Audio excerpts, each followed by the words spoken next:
अमेरिकी राष्ट्रपति Donald Trump का ईरान को दिया 5 दिनों का अल्टीमेटम खत्म होने वाला है। अल्टीमेटम खत्म होते ही डोनाल्ड ट्रंप 3 बड़े प्लान पर काम करेंगे। ये वो विध्वंसक प्लान है जिस पर आगे बढ़ते हुए वो ईरान में महा तबाही मचाने वाले। ट्रंप के 5 दिन वाले हाफ सीज फायर को ईरान में महातबाही मचाने से पहले की शांति बताया जा रहा है, क्योंकि अल्टीमेटम खत्म होते ही ट्रंप तबाही का ट्रिगर दबाने वाले हैं।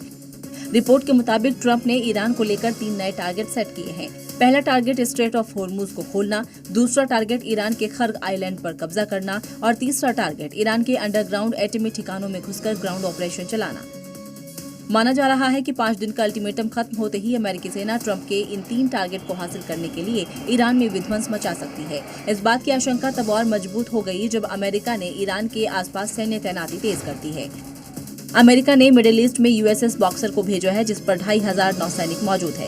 इसके अलावा यूएसएस त्रिपोली भी तैनात किया गया है, जिस पर 2200 नौसैनिक है। वहीं जंग के बीच ट्रंप ने 3000 पैराट्रपर्स को भी मिडिल ईस्ट भेजा है। अमेरिका और इजरायल युद्ध के पहले दिन से ही ईरान को गहरे घाव दे रहे हैं और एक एक करके ईरान के टॉप लीडर को एलिमिनेट कर रहे हैं। इजरायल ने अब ईरान की रेवोल्यूशनरी गार्ड्स के नौसेना कमांडर को मारने का दावा किया है। इजरायली दावों के मुताबिक ईरान के बंदर अब्बास में नौसेना कमांडर अलीरेजा तंगसीरी को ढेर किया गया।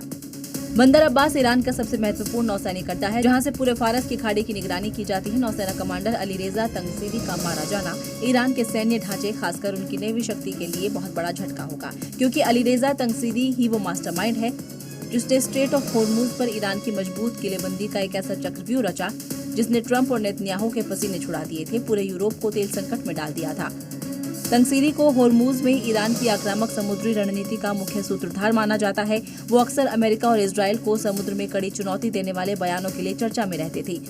तंगसीरी के एलिमिनेट होने से ईरान की नौसैनिक ताकत कमजोर हो सकती है और फारसी खाड़ी में उसकी रणनीतिक स्थिति बदल सकती है। साथ ही होर्मुज में ईरान की किलेबंदी को तोड़ना आसान हो सकता है। जंग के 26 दिनों के बाद क्या Iran kingdom of Persia plan बना रहा है?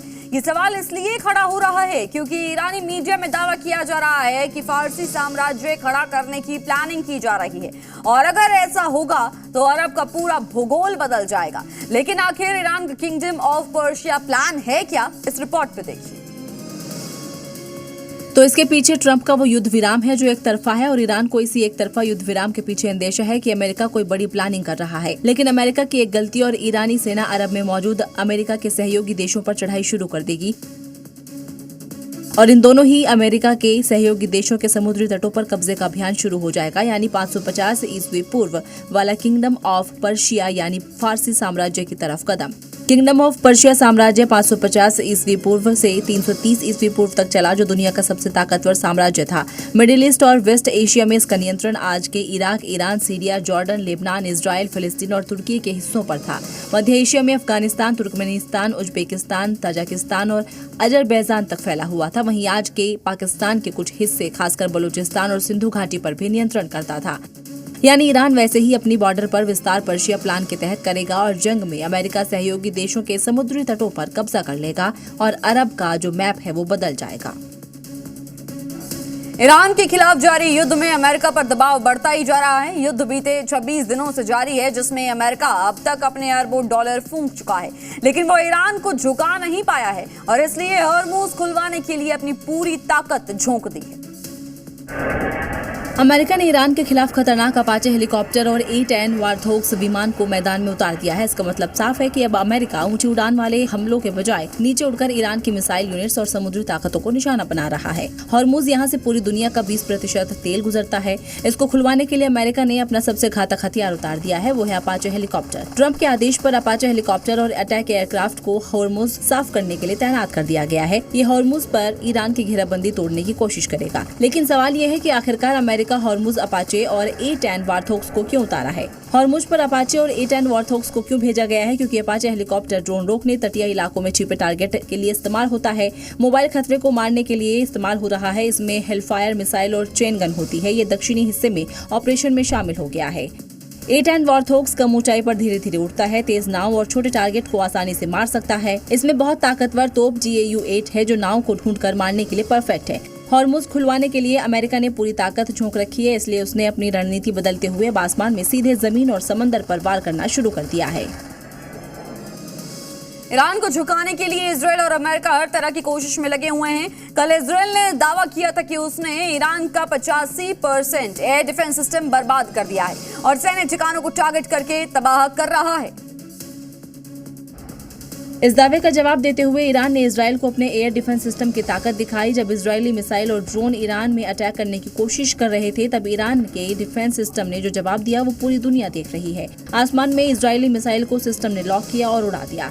देखिए, एक के बाद एक कई सारे ड्रोन और मिसाइलें दागी जा रही हैं, लेकिन ईरान का एयर डिफेंस सिस्टम एक को भी जमीन पर नहीं आने दे रहा।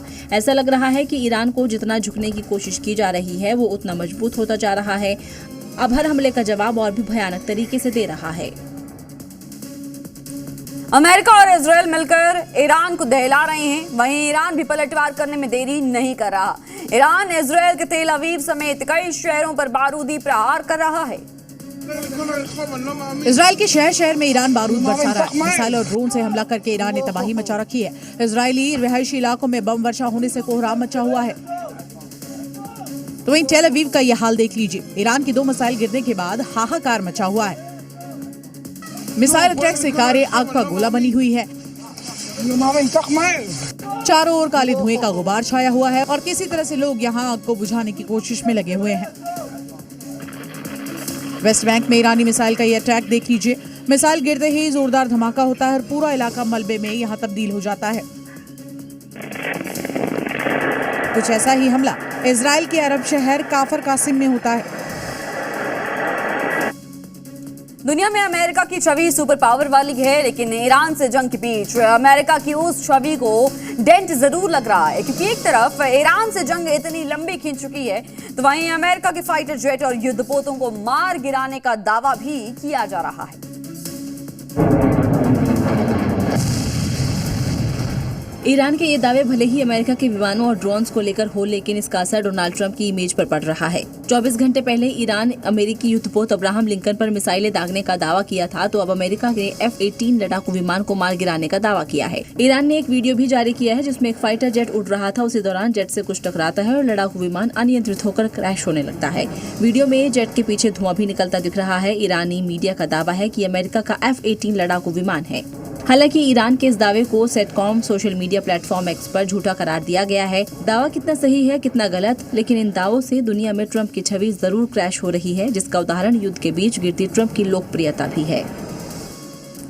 पश्चिम बंगाल में बीजेपी ने जय श्री राम से चुनावी उद्घोष किया है। आज बंगाल में जगह जगह बीजेपी ने रामनवमी जुलूस निकाला। सीएम ममता बनर्जी के गढ़ भवानीपुर में शुभेंदु अधिकारी ने रामनवमी जुलूस निकालकर बंगाल में राम राज्य लाने की बात कही। बताया जा रहा है कि पहली बार भवानीपुर में रामनवमी शोभा यात्रा निकाली गई, जिसकी अगुवाई शुभेंदु अधिकारी ने की। आप लोग राम राज्य चाहते हैं, पूरा बंगाल में सुशासन, नारी सुरक्षा, बेरोजगारी खत्म होना चाहिए, घुसपैठिया भगाना चाहिए।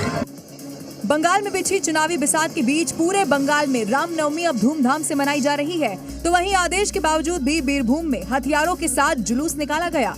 वहीं कोलकाता में हथियारों के साथ निकाले जा रहे इस जुलूस को पुलिस ने रोक लिया है। बीजेपी के रामनवमी जुलूस पर टीएमसी ने हमला बोला। वो लोग तो राम जी को इलेक्शन ब्रांड एम्बेसडर बना के मार्केटिंग बेच रहे हैं राम जी को। प्रॉब्लम तो वहां से है। फिलहाल बंगाल में राम के नाम पर चुनावी युद्ध अब तेज हो गया है।